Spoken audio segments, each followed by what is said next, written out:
Greetings, Darklings, from across the interwebs. It is once again I, the Duchess Precious Ken, here for the Sounds and Shadows podcast. I got a great guest. I got an unboxing to talk about. I think this is going to be a really exciting one because it's something that comes up a lot. I've done a piece on promotion in 2023. I think a lot of bands out there, more than ever, are really understanding now that to do a band, just making a good album or even looking good in leather pants is not enough anymore. You know, you have to wear a lot of hats. You have to be an engineer. You have to be an online marketing promoter. You have to be a booker. You have to all these things. And this is going to be a great discussion we're going to have about how you can do yourself a favor and help yourself out. But before I get to that, I have a quick unboxing I want to do from out in Connecticut, a thing called Event. That's a project that's been going on for a while by a group member, Music Avita, that has been a great supporter for us and sent me this lovely t-shirt for Event. So please go check them out online and see. It's a worthy cause and a cool thing to do. And as always, if you send me stuff or reach out to me about it, I will wear it on the show and I will talk about it. Now, without further ado, I have with me this is my dear friend, William Zimmerman, and from the PR and promotions company, Moon Coil Media, that has recently started up. We're very excited to have him on as a guest. William, welcome. Hey, thanks. Good to be here. This is going to be fun because you and I talk a fair amount. You know, you're one of those people that I use as a sounding board, and I feel like you do that for me too, where I don't know, we just talk about things going on in the scene and try and ground ourselves. So I hope this will just be a nice, fun discussion like that, that everybody can take part in and join in. Yeah, for sure.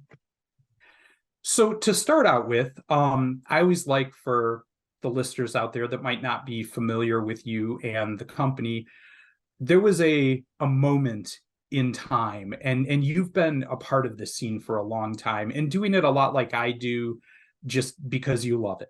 You know, I mean, the music is a big part of your life, even before you went in to do this professionally.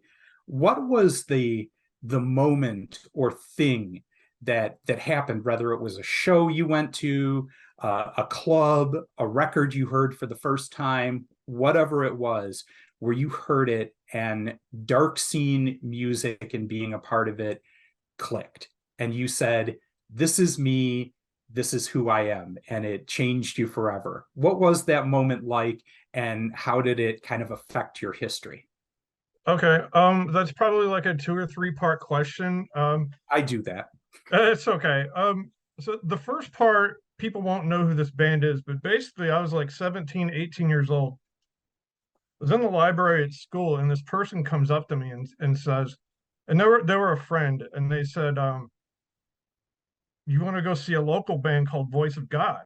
They're this industrial music over in St. Louis, and this is like 1991, 92. And they were telling me about their stage show and stuff, and I'm like, okay, well, why not? Let's go check it out. So I walk in, and what was funny is, like, I walk in and I look at the stage, which is all decorated with these flowers, and there's like a pulpit and a light box. I'm like, where's the drummer? Come to find out, back then, they were a hardcore industrial band, and they had their backing. You know how they do, like, on Max nowadays. Their backing was actually on a reel-to-reel tape. Oh, wow. Yeah, so if people can actually go on YouTube if they key in, I think it's like Voice of God Industrial St. Louis or something. That was really a monumental moment. That that was it. That changed everything, because I grew up on like new wave and like hair bands and stuff like that. You grew up on, the Crew, where you were sitting there and thinking to yourself, Tommy Lee is not coming on this stage right now. That is just a drum machine. Right. No, and still, I mean, Motley Crue's still my favorite in terms, like at least, well, the first two records, but um, that was life changing too because I was 9 years old and I was like, "What is this?" Um, but that was the Shout at the Devil days.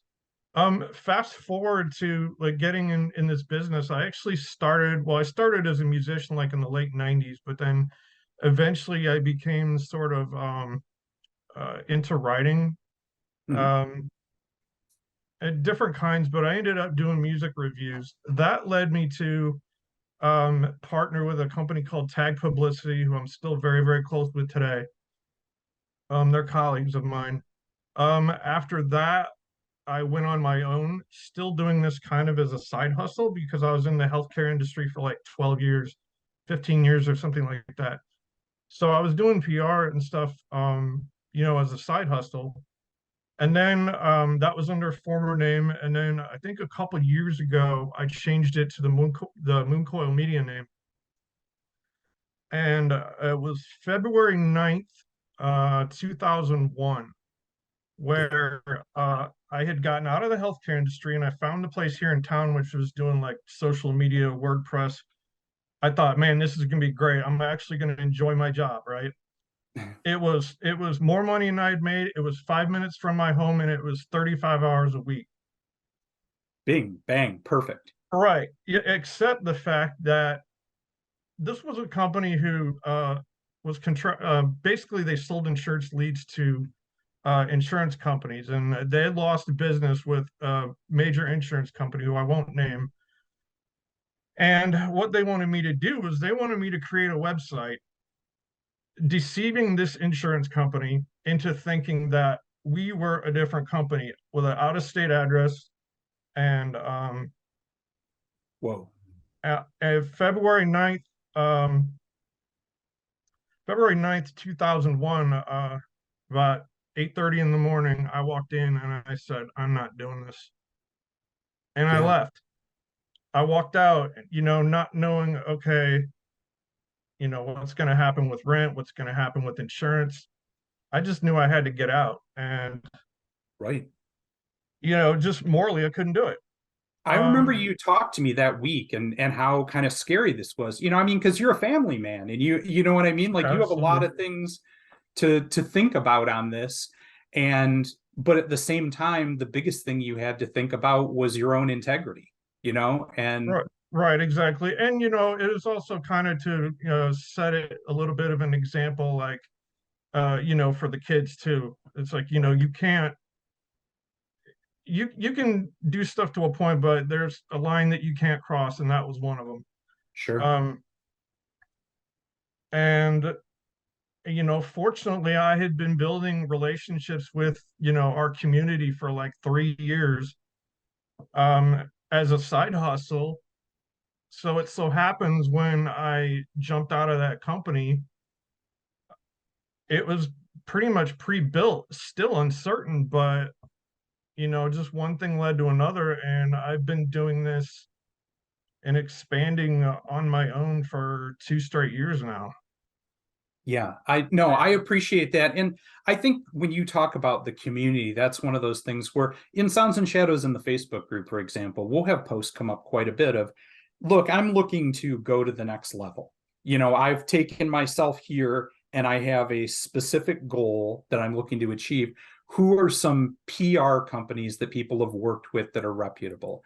And in our group, your name is always one of the first ones to come up. And I think it's just that because A, they know you have that integrity. And B, I mean, you're doing this as a business, you're doing it professionally. But before you were doing it in business and professionally, you love this music. You Oh care yeah. about it and you cater to a scene in goth, industrial, alternative, metal that doesn't always have a lot of PR people that want to get involved in that scene because it's definitely not a gold mine. Beyonce is not walking through that door, to make you a millionaire. These are even the bigger name bands, and you have several of them that you represent, are still going to be goth industrial and a niche audience. Yeah, well, my whole attitude was like, if I can't back these bands as a fan, how am I going to sell it? Now, maybe that's Right. not like the greatest business attitude, but I mean, it was that simple. If I can't believe in these guys as a fan, I mean, I would I say can't that's take their a money and sales sell it. technique as old as time, that like you'll be better at selling it if you believe in the product. Right. Yeah, exactly.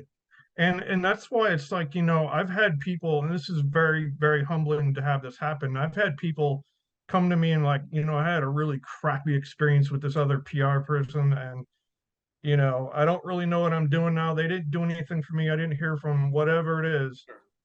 And to have those people come back or even like referred, um, I, you know me pretty good. I don't take myself too seriously, but I take that very seriously.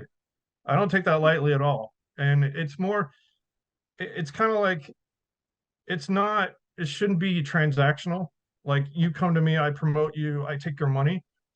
It's more about, like you were saying earlier, it's about the community. It's about, um, helping these artists, but building relationships, not just with them, but with the people that are promoting them.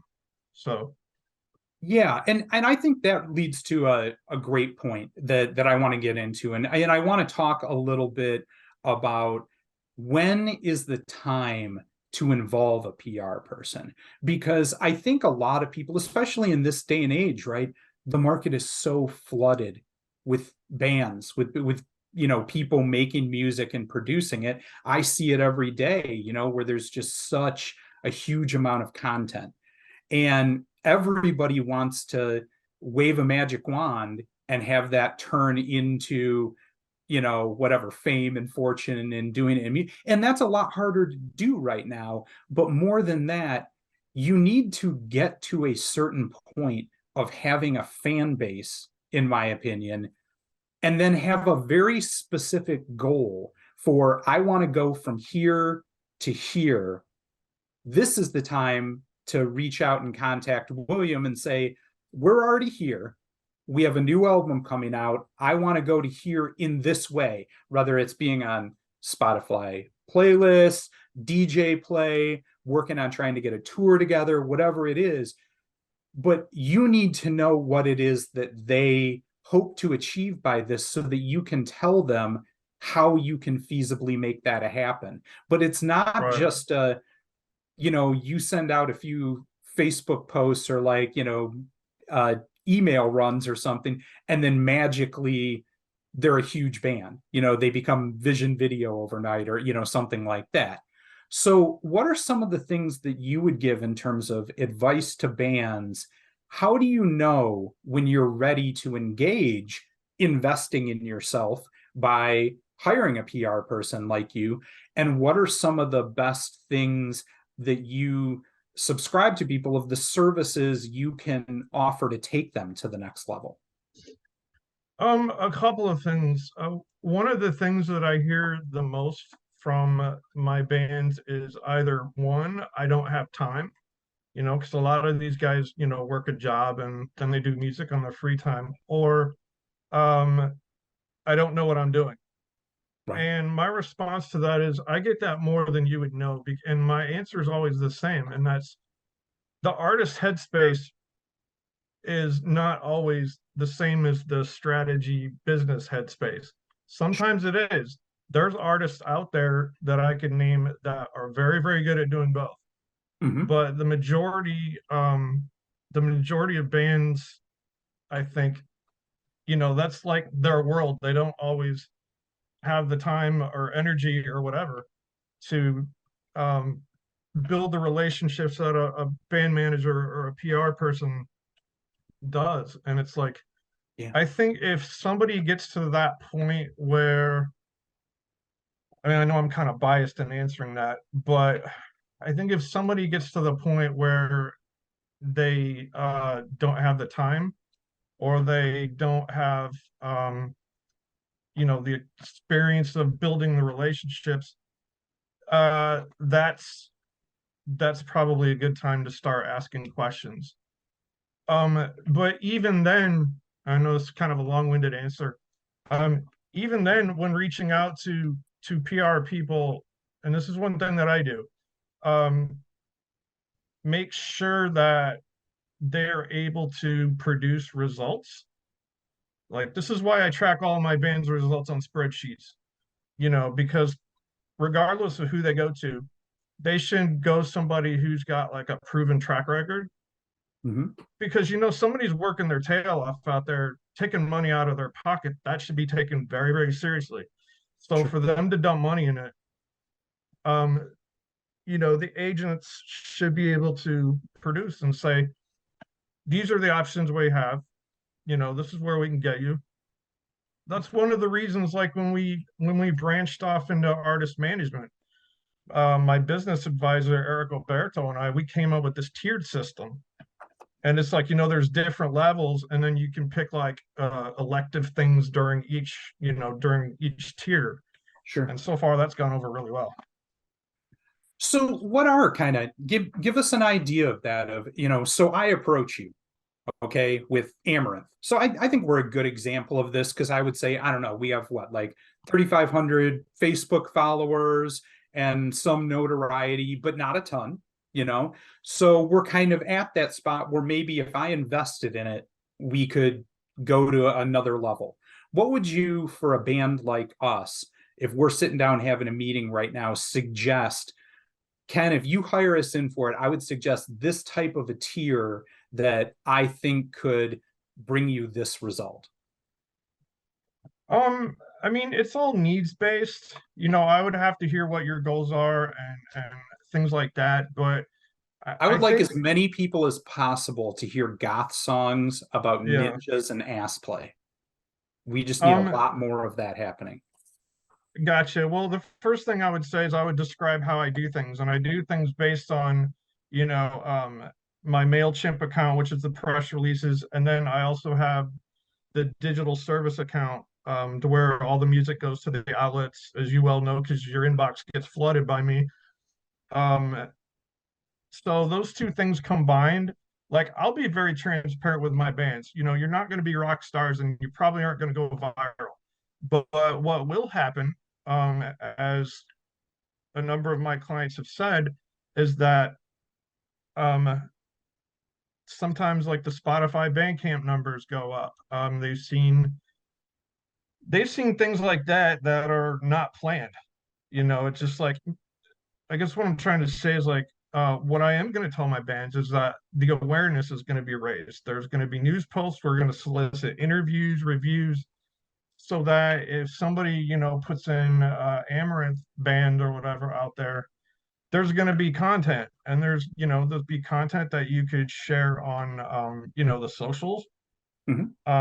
And that's another thing that I would recommend to them. Part of this comes from them, but we do part of it too. Like when we get interviews and reviews, we always share them like on the socials, and Sure. I'll frequently put them on the Mooncoil Media site as well. um the whole thing is like, um consistent content. You're not gonna, I mean, I've had bands come and say, hey, we haven't had an album out in 2 years, and I'll say, okay, well, let's create a strategy to where, and this is especially the case with the bands that I actually manage, like, long term. Let's create something where, you tell me how many singles, videos, albums you got in the next 6 to 12 months, and let's figure it out so that every few weeks there's a piece of content out there. So, it could be like a story or a short video, like on TikTok and Facebook. It could be posting interviews. It could be a lyric video, a visualizer clip, anything like that, is to keep the awareness. Because like people have short attention spans sometimes. That's especially why these short TikTok videos and this ephemeral content like stories are so huge right now. Yeah. So it's like there's consistency now, which No, is, I agree with that, and Mhm. I hear that. I think that it's interesting to hear that too, because I was hoping that you would say that a big part of kind of the service that goes along with it is going to be your contacts. It's going to be the people you know. It's going to be able to reach someone like me so that I, do a review of a band you have or something. But it's also going to be education. Part of your service is teaching those bands how to do themselves good by running Right. effective social media and, content, and how to reach people and engage with them. Yeah, exactly. And I was thinking about this earlier. It's like the best campaigns that we've had are the bands that really have their crap together. Sure. They just, going back to the Headspace thing, um, they're not sure where to start. It's like I couldn't write a song anymore to save my life. But if, I could do a consult with a band and we could get somewhere. Um, so So why don't you move now into tell me a little bit about some of the people that you are working with and what you have coming up so that the listeners can kind of get an idea of, who you work with and what you do to help get them on a wider audience. Sure. So I'm doing a couple of things right now. I do everything from, DJ drops, which is sending the music out to DJs, and then the press campaigns based on singles, videos, EPs or LPs. Um, those are all campaigns. And then the other half of it now that we've been doing for several months now is artist management. Basically, our artist management stuff is longer term PR. So Mhm. it's consistent. So it's like PR, but there's other dynamics to it. It's like reaching out to local contacts if a band is coming through town. There's a lot of you know staying on your tiptoes because things come up. Sure. Things. I remember you just reached out to me and Katie the other day because somebody was playing over in Detroit, but it was on a Monday, which is tough for me. Yeah. That's, a couple, but a show like that where you're getting a hold of me directly and saying, hey, go to this show. Or I remember before, when you had me go out to Chicago to see Christian Death, and that was Right. amazing. Yeah, and I mean, there's been issues where you know, like I've had to deal with stuff from bands that's not always pleasant, but that's part of what a manager does. Like Sure. I've had bands come to me saying, "Hey, we need to pull out of this gig because the promoter is toxic or whatever." Mhm. Um, I've had to bail them out of a contract with a bad booking agent. I've had to put dumpster fires out on social media when their reputation was getting tarnished. Sure. Um, I mean, yeah, that is, I think, a big part of PR now is you can without even doing anything, just what you're posting on social media, find yourself falling down a rabbit hole. And again, this is all a skill set, and kind of knowing how to right the ship and get back on track on the message you're actually trying to send and get it around back into your music. That's a skill that you have to learn. And if you don't have the experience in it, you can really hit an iceberg before you make too many missteps. yeah, I mean, to a point it is, but to another point though, it kind of isn't because it's really as simple as like, when we were in kindergarten, our kindergartner teacher said, treat people the way you want to be treated. Right. And I mean, honestly, most of what I do, that's really it. It's like, be mindful of the people that not only are you doing business with, but the people that are on the outer circle, like the people, that they're doing business with. How is this letter that I draft to get my band out of a contract going to affect the booking agent or the other people that they're dealing with? Right. So treating people with respect and having, mindfulness is a massive part of it because things are going to happen that aren't comfortable. No, and And you, I think you know, that's a good point. And sometimes that's just what I'm saying, though, is artists. I'm not saying that artists are, not nice or like don't understand kindergarten rules, but a lot of sure. times they can be self-involved in their art and their music and what they're doing, and like you said, they don't always think about the ramifications of how this affects people on their periphery, and Yeah, that's and I another mean, part of yeah, and it's something really as simple as like, when you're trying to get from point A to point B, you got to think outside the box. Okay. And in order to think outside the box, as I often tell people, it in some cases requires other people standing on each side of the box, with like different perspectives and things like that. Or it's like the old phrase, another set of eyes or things like that. That's, I think, why some of the bands bring somebody like me on board. Yeah. Um, it's just good to have somebody with an outside perspective. So, So hit me with now some of what are some things that you are promoting right now that you want to tell our listeners about that are coming up that you're excited about? well, probably the big one, excuse me. The big one is that the company is about to form a label. My webmaster and I are talking about putting a store on the site so that it's going to be split into two parts. Part of it would be like the bands that I manage, selling their CDs directly. The other part would be we're talking to a couple labels in Europe about doing US distro. So we're going to set that up.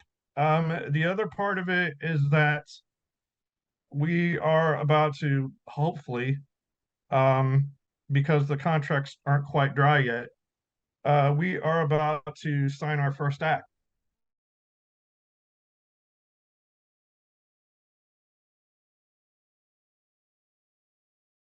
Father Robert Nixon, and as you can tell by that name, he's a Catholic monk, and he lives in Australia. Huh. And he sent me this email, and honestly, I thought it was a joke at first. I'm like, "Are you serious? I mean, do you?" Yeah. He said that basically, I've got some demos. I want to be part of your label. And I said, you do know that I deal with bands called like Christian Death, right? Right. And he's like, no, I just, I'm totally cool with that. We're very tolerant. He said, I used to do this ambient, noisy black metal back in the 90s, and he really was insistent on catering to a darker crowd. Wow. Dark ambient, goth industrial. And so we do up a contract. My attorney's looking at it right now. So as soon as that's dry, I'm going to send it to him and we're going to put his album out. I mean, I've always personally felt that Catholicism in general was goth AF because of, Yeah. all the giant candles and the, obnoxious Baroque extraness. So, you know what? After thinking about it for 5 minutes, it works. I could see it. Like there probably is very few things more goth than a Australian monk sequestered away somewhere writing dark beats in a castle tower. Well, actually, like the whole centerpiece is his piano work.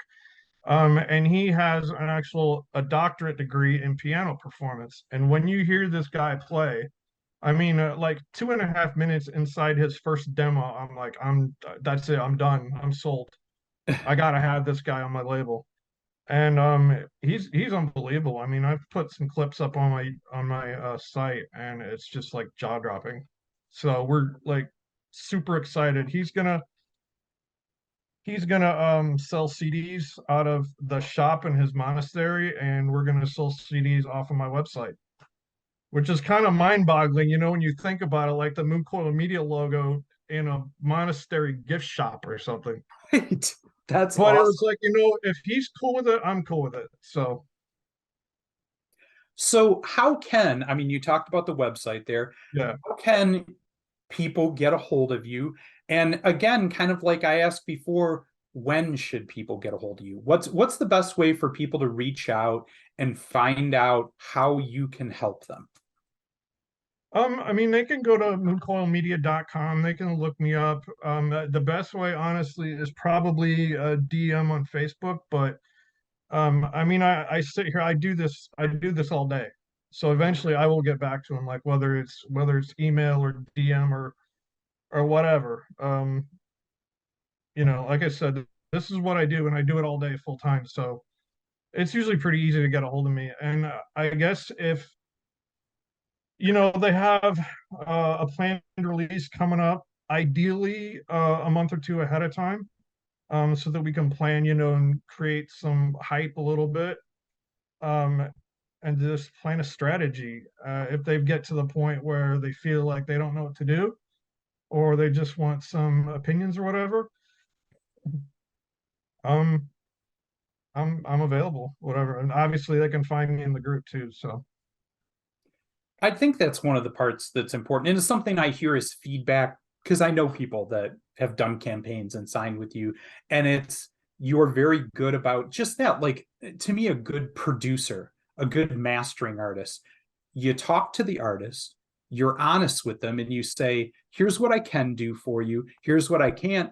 And I know you've had people before where they come to you and you've said, look, I don't think that I can do what you're hoping for, and you should use your money in another way. And you're very good about only telling a client that if you really think you can get them to the spot that they're trying to go, and I think that's right, a good part of a great management company is communication and just being honest. So right.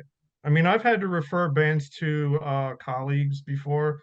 And eventually when you do that and you treat people like that, you take what they do seriously, even if they don't work with me or whatever.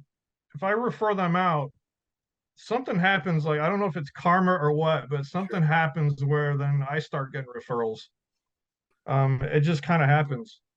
So, well, we are coming up to the end of the first part of the interview here, but here at Sounds and Shadows, we always like to spin out to a song. But because it's not a band that we're playing with, do you have a single or artist that you're promoting right now that we can share with everybody to spin out on part one of the interview? um, God, man, there's so many. I'm gonna go with Deaf Blood by Derision Cult. Oh, I love Derision Cult. Wonderful. Yeah. We actually recently had them on for an interview that'll be coming up. So that'll be great.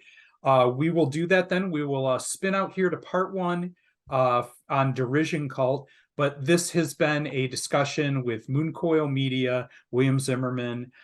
Please come back and join us for the full-length interview, which you can find on our Patreon page. But this has been a wonderful discussion. Thank you so much. And bands out there looking to get to the next level, to find out more about how a PR and management company can help you, you really can't do better than Mooncoil Media. And everybody out there in interweb land, keep it dark, yeah.